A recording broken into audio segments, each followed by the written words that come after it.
Hello guys, ito ililipat ko kalabasa. Paano ba? Ilipat ko siya guys, no? Tanggalin natin sa puno. Muna tayo dito. Paglilipatan, no? Ganun ba yon? Tama ba ako guys? Yan o. Lilipat natin, oh. Buong lalim pala ang roots niya guys, oh. Sana ba? Ala?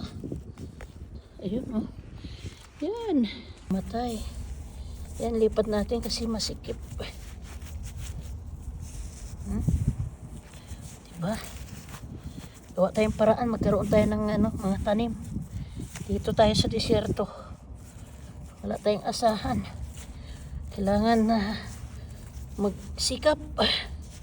Kahit saan man tayo, hindi tayo magugutom basta masipag. Pag may tinanim, may anihin. Yan.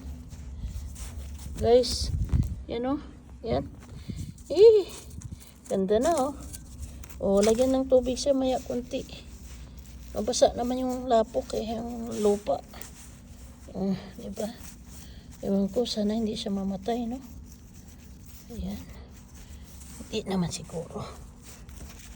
Ayan.